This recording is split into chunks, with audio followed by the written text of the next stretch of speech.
ہر خوبی میں۔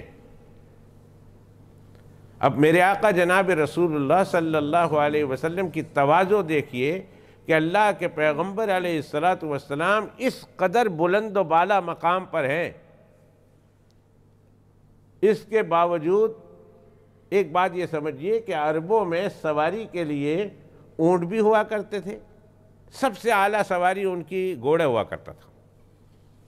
سب سے اعلیٰ سواری۔ اس کے بعد اونٹ ہوا کرتا تھا،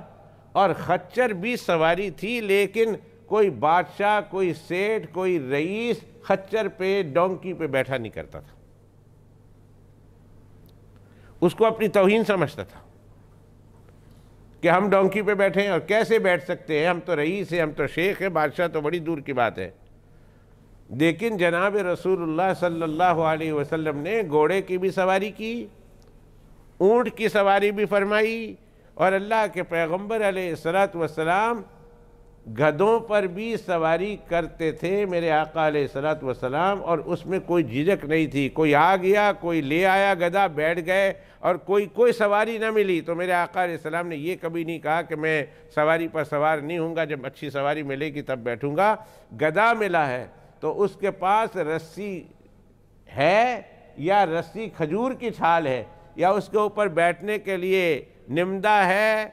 یا نہیں ہے، اللہ کے پیغمبر علیہ السلام نے بلا تکلف اس پہ سواری کر لی۔ حیران ہے، دو جہاں کے سردار جناب رسول اللہ صلی اللہ علیہ وسلم اور دراز گوشت کی سواری۔ اللہ کے پیغمبر علیہ السلام کے زمانے میں جس کے پاس تھوڑا بہت پیسہ ہوتا تھا وہ گدھوں پر بیٹھا کرتا تھا، زمین پر بیٹھنا اس کے لیے محال تھا۔ اگر کسی کے گھر چلے گئے، یہ محال تھا کہ اس کو زمین پر بیٹھا دے، زمین پر بیٹھنا اپنی توہین سمجھتا تھا۔ سیدنا انس رضی اللہ تعالیٰ عنہ فرماتے ہیں کبھی تو اللہ کے پیغمبر علیہ السلام بستر پر بیٹھ جاتے، کبھی کسی نے چٹائی پر بٹھایا تو چٹائی پر بیٹھ گئے، اور کبھی کسی کے گھر میں چٹائی بھی میسر نہیں، اللہ کے پیغمبر علیہ السلام کو بغیر چٹائی کے زمین پر بٹھا دیا، اللہ کے پیغمبر علیہ السلام بغیر چٹائی کے زمین پر بیٹھ گئے۔ کہاں سے لائے یہ تواضع؟ اس تواضع کی مثال کہاں سے لائے؟ جوتا ٹوٹ گیا ہے، اللہ کے پیغمبر علیہ السلام اپنے ہاتھوں سے جوتا سی لیتے ہیں۔ کپڑا پھٹ گیا ہے، اللہ کے پیغمبر علیہ السلام اپنے ہاتھوں سے کپڑا سی لیتے ہیں۔ بکری کا دودھ نکالنا ہے، اللہ کے پیغمبر علیہ السلام اپنے ہاتھوں سے بکری کا دودھ دو لیا کرتے تھے۔ کپڑوں میں جوئی تلاش کرنی ہے، کیڑے تلاش کرنے ہیں، اللہ کے پیغمبر علیہ السلام کسی کو آرڈر نہیں دیتے، اپنے ہاتھوں سے تلاش کر لیا کرتے تھے۔ گھر کا کام کاج کرنا ہے، اللہ کے پیغمبر علیہ السلام نے کبھی کسی نوکر کا احسان نہیں رکھا اپنے سر پر، اللہ کے پیغمبر علیہ السلام اپنے گھر کا ہاتھ خود کر دیا کرتے تھے، اور اگر گھر میں گھر والوں کی مدد کرنی ہے، کوئی ہاتھ بٹانا ہے، اللہ کے پیغمبر علیہ السلام نے کبھی اس سے انکار نہیں کیا، گھر والوں کا ہاتھ بٹا دیا کرتے تھے۔ دو واقعات اس ضمن میں پیش کرتا ہوں۔ ایک دفعہ کا واقعہ ہے، صحابہ کرام رضوان اللہ تعالیٰ علیہ مجمعین کے ساتھ اللہ کے پیغمبر علیہ السلام سفر میں تھے۔ کھانے کا وقت آیا، صحابہ کرام رضوان اللہ تعالیٰ علیہ مجمعین کے درمیان کام بانٹ دیا، تم یہ کام کرو، تم یہ کام کرو، تم یہ کام کرو، تم یہ کام کرو۔ اور اللہ کے پیغمبر علیہ السلام نے یہ ارشاد فرمایا کہ میں لکڑی ڈھونڈ کر لاؤں گا، تم نے جلانا ہے، تم نے یہ کرنا ہے، میری ذمہ داری یہ ہے کہ میں لکڑی ڈھونڈ کر لاؤں۔ صحابہ کرام رضوان اللہ تعالیٰ علیہ مجمعین نے کہا یا رسول اللہ ہم ہیں نا لکڑی ڈھونڈنے کے لیے۔